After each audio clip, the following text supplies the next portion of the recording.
بسم اللہ الرحمن الرحیم۔ ایک مرتبہ ہماری تشکیل ہوئی 3 دن کی،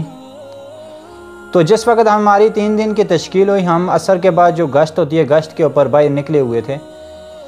تو ایک دروازے کے اوپر ہم نے جا کے، ہمارے ساتھ جو رہبر بھائی تھا اس نے جا کے دستک دی۔ جس وقت دروازے کے اوپر دستک دی تو اندر سے باہر کوئی نہ نکلا، تو ہم نے کہا کہ اس گھر میں سے کوئی نہیں نکلا۔ اس نے کہا کہ اس کی وجہ یہ ہے کہ اس کے اندر، مجھے بھی پتہ ہے اس کے اندر رہتا کوئی نہیں ہے، مگر میں نے اس لیے اس کے دروازے کو دستک دی ہے۔ اس کے جو مالک ہیں وہ جو ہے کئی سال کے بعد آ جاتے ہیں، یا 6 ماہ کے بعد آتے ہیں، 4-5 دن 10 دن رہ کے چلے جاتے ہیں، کچھ مہینے 2 مہینے کے بعد، ان کا کوئی پتہ نہیں چلتا کتنے دن کے بعد آتے ہیں، 4-5 دن رہ کے چلے جاتے ہیں۔ تو کہنے لگے کہ ان کے جو والد صاحب تھے، یہ جو مال مکان تھے، ان کے جو جس نے یہ مکان بنایا ہے، یہ جو بندہ تھا، اس بندے کے اللہ جل شانہ کے راستے میں 4 ماہ لگے ہوئے تھے۔ یہ باہر ممالک کے اندر رہتا تھا، ایسا ممالک تھا وہ کہ جس کے اندر داڑھی رکھنے کی اجازت نہیں تھی، کہ اس ملک کا قانون تھا کہ کوئی بھی مسلمان ہے، غیر مسلم ہے، وہ داڑھی نہیں رکھ سکتا۔ تو کہنے لگے کہ اللہ کا نظام، اس سے بڑی شوق تھی، کیونکہ 4 ماہ بھی اس نے لگا لیے تھے، اس کے بعد روزے وغیرہ بھی اس کے لگتے رہے، اس سے بڑی شوق تھی کہ میں ایک مرتبہ جو ہے داڑھی رکھ لوں۔ تو اللہ کا نظام، جس وقت آخری اس کا وقت آیا تو یہ تھوڑا بیمار ہوا، تو کیونکہ ظاہری بات ہے ایک بندہ اگر کسی ملک کے اندر رہ رہا ہے، اس کے اندر نوکری کر رہا ہے، تو ظاہری بات ہے اسے پھر چھوڑنا جو ہے، ظاہری بات ہے آگے جو بندے اسے رکھنے والے ہیں وہ اس وقت ہی اسے تنخواہ دیں گے جس وقت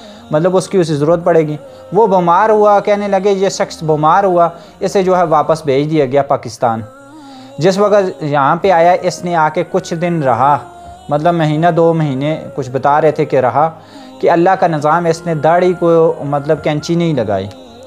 اسی طرح داڑھی کو بلیڈ نہیں لگایا۔ اللہ کا نظام، جس وقت اس کے گھر سے اس کا جنازہ باہر نکلا، تو اس کا جنازہ اس جوش سے نکلا کہ اس کا جو جنازہ تھا، اس جنازے میں اس کی الحمدللہ پوری داڑھی تھی۔ اللہ جل شانہ نے مرنے سے پہلے اس یہ مقام دے دیا تھا داڑھی رکھنے کا، اس کے دل میں خواہش تھی، باقی تو اللہ جل شانہ نے اسے دنیا دے دی تھی۔ تو وہ میر صاحب ہمارے ساتھ تھے، میر صاحب کہنے لگے کہ اللہ جل شانہ کا نظام دیکھیں، کہ جو شخص اللہ جل شانہ کے راستے میں 1 دن لگاتا ہے، 10 دن لگاتا ہے، 5 دن لگاتا ہے، جتنے مرضی دن لگا دے، اللہ جل شانہ جو شخص اس کام کے ساتھ ایک مرتبہ جڑ جاتا ہے، اللہ جل شانہ اس وقت تک موت اس بندے کو نہیں دیتے جس وقت تک اللہ جل شانہ اس کام کے اندر اسے نہیں لے کے آتے۔ وہ میر صاحب نے ہمیں 1 دن پہلے یہ کارگزار 1 دن پہلے سنائی تھی، مگر ہمیں جس وقت بعد میں پتہ چلا، ہمیں کہا واقعی یہ دیکھ لیں اللہ جل شانہ کی شان کیسی ہے، کہ میر صاحب نے جو باتیں ہمیں کہی تھی وہ بات آج سچ ہو گئی۔ تو آپ سے گزارش ہے، جو شخص بھی اللہ جل شانہ کے راستے میں نکلتا ہے، جو شخص بھی اللہ جل شانہ کے راستے میں وقت لگاتا ہے، یہ نہ سمجھے کہ میں نے وقت لگا کے چھوڑ دیا۔ پہلے تو کوشش کرے کہ جماعت کے ساتھ جڑا رہے،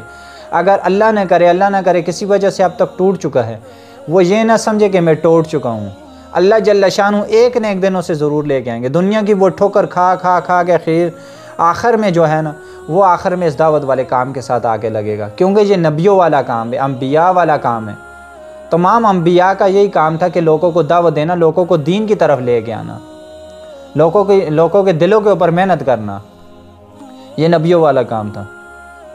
تو آپ سے گزارش ہے، آپ ہی جو ہے جس شخص کے 4 ماہ نہیں لگے، اسی طرح جو ہے وقت نہیں لگا، وہ کوشش کرے، جس کا روزہ بھی نہیں لگا وہ بھی کوشش کرے 3 دن اللہ جل شانہ کے راستے میں ایک مرتبہ لگا کے دیکھے، اسے پتہ چل جائے اس کام کی حقیقت کیا ہے۔ تو آپ سے گزارش ہے، جو شخص اس کام کے ساتھ جڑے ہوئے ہیں، ان سے یہ گزارش ہے کہ وہ اپنے جو تیسرا کلمہ، درود شریف، استغفار، 100 مرتبہ ضرور روزانہ پڑھیں، اور اسی طرح جو ہے 5 جو اپنے جو محلے کے جو مقام کے اوپر 5 اعمال ہیں کرنے والے، ان کام کے اندر ضرور جڑے۔